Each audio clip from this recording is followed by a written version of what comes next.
نحمده ونصلي على رسوله الكريم أما بعد فأعوذ بالله من الشيطان الرجيم بسم الله الرحمن الرحيم رب اشرح لي صدري ويسر لي أمري واحلل عقدة من لساني يفقهوا قولي۔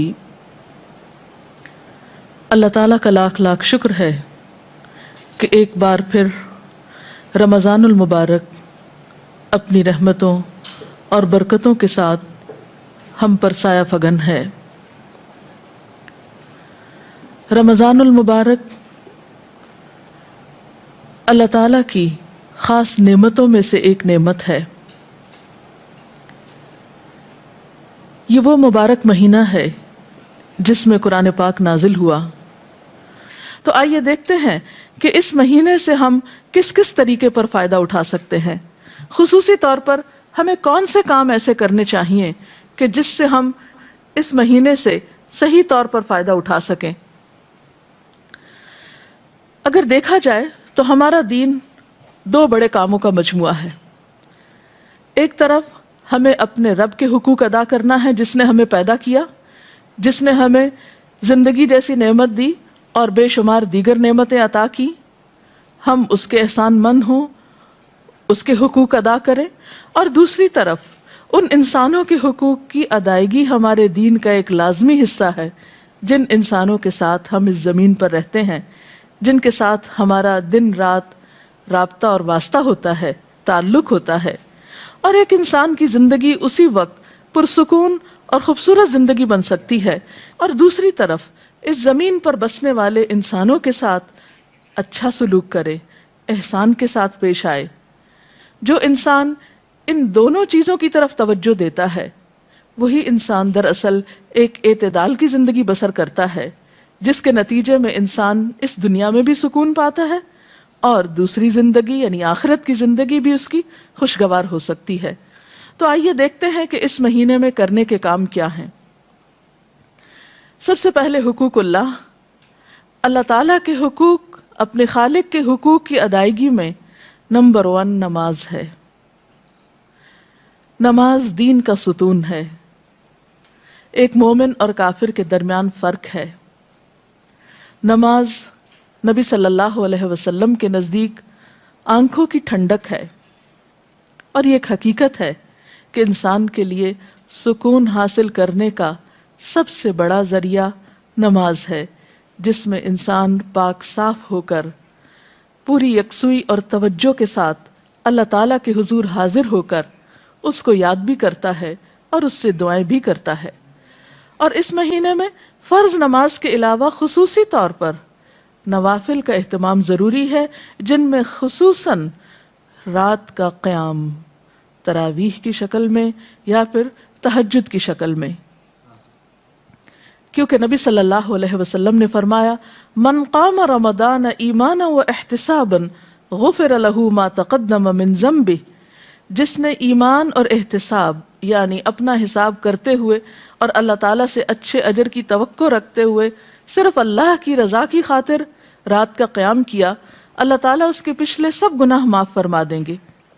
تو اس لیے دن کو روزہ اور رات کو تراویح کی نماز، نفل نماز، اس کا خاص اہتمام کرنا بے حد ضروری ہے۔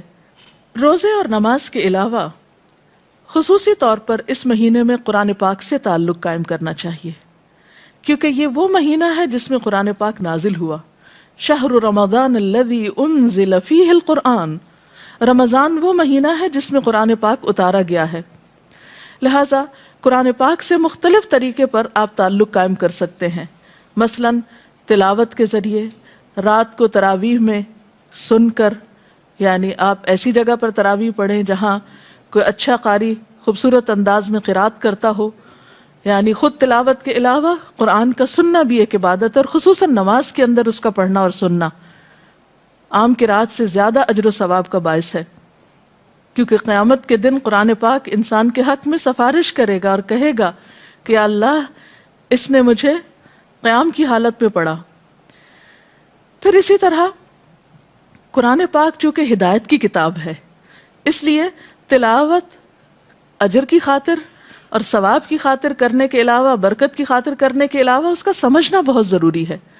اللہ سبحانہ وتعالیٰ فرماتے ہیں کتاب انزلناہ مبارک لیدبروا آیاتہ، یہ ایک کتاب ہے جسے ہم نے اتارا ہے تاکہ لوگ اس کی آیات میں غور و فکر کریں، وَلِيَتَذَكَّرَ أُولُو الْأَلْبَابِ، اور تاکہ عقل مند لوگ اس سے سبق حاصل کریں، نصیحت پکڑیں۔ ذَلِكَ الْكِتَابُ لَا رَيْبَ فِيهِ هُدًى لِّلْمُتَّقِينَ، یہ کتاب جس میں کوئی شک نہیں، متقی لوگوں کی ہدایت کے لیے آئی ہے، یہ ایک گائیڈ بک ہے۔ لہٰذا اس مہینے میں ہمیں قرآن پاک کو سمجھ کر پڑھنے کی بھی کوشش کرنی چاہیے، کیونکہ عبادت کا مہینہ ہے اور علم کا سیکھنا سکھانا بہترین عبادت ہے، کیونکہ ایک عالم کو عابد پر فضیلت حاصل ہے۔ تو روزے کی حالت میں جہاں آپ عبادات کی طرف توجہ دیتے ہیں، وہاں افضل ترین عبادت قرآن کے سیکھنے اور سکھانے کی طرف بھی توجہ کیجیے۔ نبی صلی اللہ علیہ وسلم نے فرمایا خیرکم من تعلم القرآن وعلمہ، تم میں بہترین ہیں وہ لوگ جو قرآن سیکھیں اور سکھائیں۔ لہٰذا جو لوگ قرآن جانتے ہیں، یعنی اس کا ترجمہ جانتے ہیں، اس کا مفہوم جانتے ہیں، وہ ایسی مجلسیں قائم کریں کہ جس میں دوسرے لوگوں تک قرآن کا پیغام پہنچا سکیں۔ اور اسی طرح جو لوگ نہیں جانتے وہ خاص طور پر ایسے علماء اور ایسے لوگوں کے حلقوں میں حاضر ہوں اور وہاں قرآن سیکھیں تاکہ ان کی زندگی میں بھی قرآن کی خیر و برکت نظر آئے، کیونکہ اللہ تعالیٰ اس کتاب کے ذریعے کچھ قوموں کو بلندی عطا کرتے ہیں اور کچھ قوموں کو ذلیل و رسوا کر دیتے ہیں۔ تو قرآن جیسی نعمت کے ہوتے ہوئے اگر کوئی شخص اس رحمت اور برکت سے فائدہ نہیں اٹھاتا تو وہ خود اپنا نقصان کرتا ہے۔ اور رمضان المبارک قرآن کی طرف رجوع کرنے کے لیے ایک بہترین مہینہ ہے۔ قرآن پاک کے ساتھ تعلق کے علاوہ خصوصی طور پر دعاؤں کا اہتمام کرنا چاہیے۔ روزے کی حالت میں دعا قبول ہوتی ہے، سحری کے وقت دعا قبول ہوتی ہے، افطار کے وقت دعا قبول ہوتی ہے۔ ایک حدیث کا مفہوم کچھ اس طرح ہے کہ افطار کے وقت کی دعا رد نہیں کی جاتی، اس لیے خصوصی طور پر گھروں میں خواتین اپنے بچوں کو، اہل خانہ سب کو افطار سے پہلے دعا کی طرف متوجہ کریں تاکہ ان برکت کے لمحات سے فائدہ اٹھایا جائے۔ اسی طرح قرآن پاک کی تلاوت کے بعد دعا قبول ہوتی ہے، جو عام دنوں کے مقابلے میں رمضان میں زیادہ کی جاتی ہے۔ پھر اسی طرح نمازوں کے بعد، نوافل کے بعد، یعنی بہت سارے مواقع آپ کو رمضان میں ایسے ملیں گے جو دعا کی قبولیت کے ہوں گے۔ ان مواقع سے فائدہ اٹھائیے اور خوب خوب دعائیں کیجیے، اور اس میں اپنے لیے، اپنے اہل خانہ کے لیے، اپنے اہل وطن کے لیے، ملت اسلامیہ کے لیے اور دنیا بھر کے انسانوں کے لیے خوب خوب دعائیں کیجیے، کیونکہ جب انسان دوسروں کے لیے دعا کرتا ہے تو اللہ تعالیٰ اس شخص کے لیے فرشتہ مقرر کر دیتے ہیں جو آمین کہتا ہے اور ساتھ اس شخص کے لیے دعا کرتا ہے جو کسی دوسرے کے لیے دعا میں مشغول ہوتا ہے۔ اور ویسے بھی کسی کے لیے غائبانہ طور پر دعا کرنا جو ہے وہ بھی ایک قبولیت کا باعث بنتا ہے۔ اسی طرح پھر نماز، تلاوت، دعا، ان چیزوں کے علاوہ صدقہ خیرات کی طرف خاص طور پر توجہ دینے کی ضرورت ہے، اور خصوصاً اگر رمضان کے مہینے میں زکوٰۃ ادا کی جائے جو صاحب نصاب لوگ ہیں تو وہ عام مہینوں کے مقابلے میں اس مہینے میں ادائیگی کی وجہ سے زیادہ اجر و ثواب پا سکتے ہیں۔ اور یاد رکھیے کہ زکوٰۃ اسلام کے فرائض میں سے ایک اہم فریضہ ہے۔ حضرت ابوبکر صدیق رضی اللہ تعالیٰ عنہ نے ان لوگوں کے خلاف اعلان جنگ کیا جو کلمہ پڑھتے تھے لیکن انہوں نے زکوٰۃ دینے سے انکار کیا تھا۔ قرآن پاک میں 82 مقامات پر نماز کے ساتھ زکوٰۃ کا ذکر بھی آیا ہے۔ یہ ایک اہم فریضہ ہے، اور یہ حقیقت ہے کہ اگر مالدار لوگ اپنے مال میں سے صحیح طور پر زکوٰۃ نکالیں تو اس ملک میں کوئی غریب نظر نہ آئے۔ یہ دوسروں کا حق ہے جو اللہ نے مالدار لوگوں کے مال کے اندر رکھ دیا ہے۔ اب ان کی آزمائش ہے کہ وہ اس حق کو حقداروں کی طرف لوٹاتے ہیں یا نہیں۔ بہرحال ان لوگوں کے لیے قرآن پاک میں سخت وعید بھی سنائی گئی کہ جو سونا چاندی جمع کرتے ہیں اور اسے اللہ کی راہ میں خرچ نہیں کرتے۔ لہٰذا اس مہینے میں اللہ تعالیٰ سے پچھلے گناہوں کی توبہ استغفار کرتے ہوئے خصوصیت کے ساتھ اپنے فرائض کی ادائیگی کی طرف توجہ دینا ضروری ہے۔ اور اسی طرح اگر حیثیت ہو، توفیق ہو تو رمضان میں اگر عمرہ کیا جائے تو وہ بھی ایک بہترین نیکی ہے۔ نبی صلی اللہ علیہ وسلم نے رمضان کے عمرے کو اپنے ساتھ حج کے برابر قرار دیا. یعنی جیسے کوئی شخص نبی صلی اللہ علیہ وسلم کی ہمراہی میں حج ادا کر رہا ہو، یعنی اتنا اجر و ثواب کا کام بتایا. پھر اسی طرح آخری عشرے کو خصوصی طور پر عبادت میں گزاریے.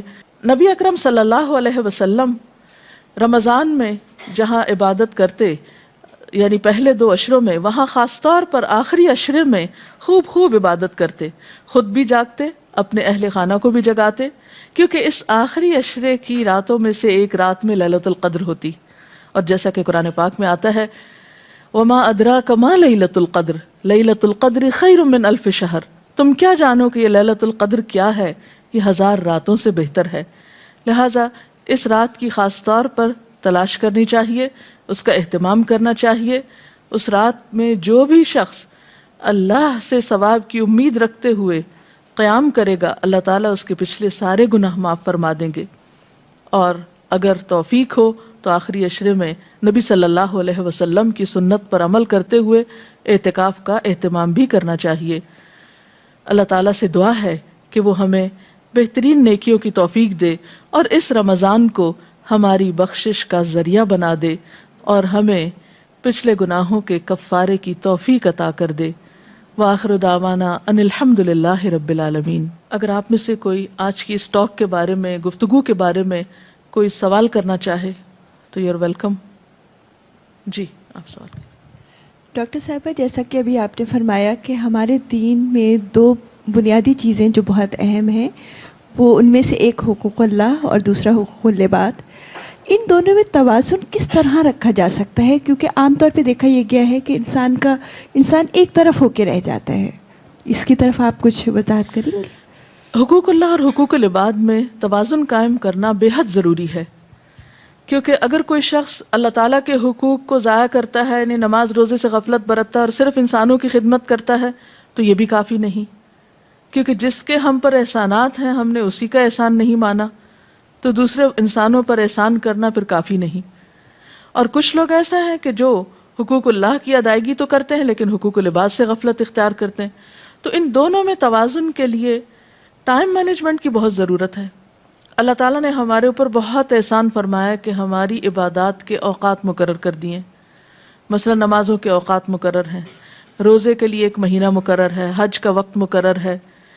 تو ہم دیکھتے ہیں کہ اللہ تعالیٰ نے اپنے حقوق تو بہت کم ہم پہ رکھے.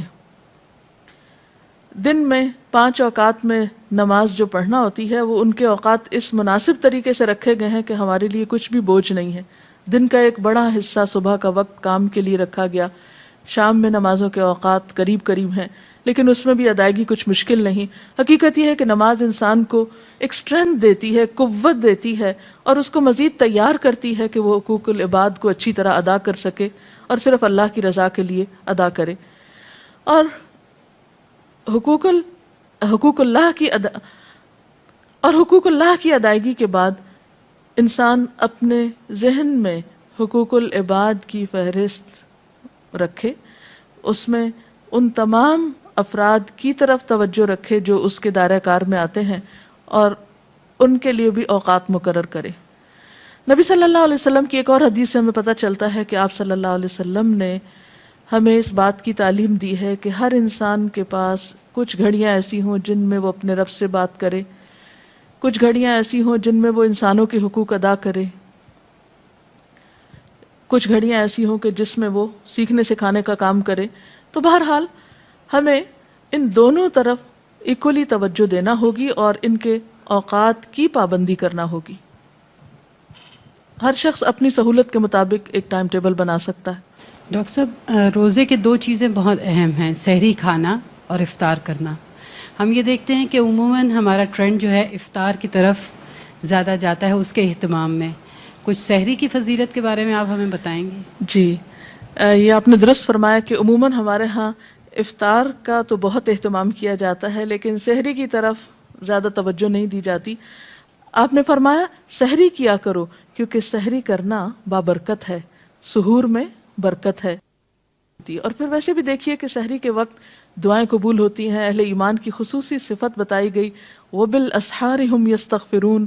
اس وقت انسان اگر سحری کی تیاری کے لیے اٹھتا ہے اور ساتھ ساتھ ذکر کرتا ہے مثلاً آپ کھانا لگا رہے ہیں، آپ برتن اٹھا رہے ہیں، آپ تیاری کر رہے ہیں کسی بھی طرح، ساتھ ساتھ اللہ تعالیٰ کا ذکر بھی کر سکتے ہیں اور خصوصاً استغفار کر سکتے ہیں، تو وہ موقع اور وقت جو ہے وہ بہت بابرکت ہوتا ہے. اور سحری کے ساتھ جو روزہ رکھا جاتا ہے وہ کہیں زیادہ بہتر ہے بنسبت اس روزے کے جو بغیر سحری کے رکھا جائے. میرا سوال زکوٰۃ کے بارے میں تھا کہ رمضان میں زکوٰۃ جو ہم نکالتے ہیں اس کو رمضان کے مہینے میں حساب کر کے پورے سال میں رفتہ رفتہ اسپینڈ کر سکتے ہیں یا رمضان کے مہینے میں ہی پورا نکال دینی چاہیے؟ بنیادی طور پر تو آپ زکوٰۃ اس وقت نکالیں گے جب آپ کا سال پورا ہو جائے گا، یعنی ہجری کیلنڈر کے مطابق.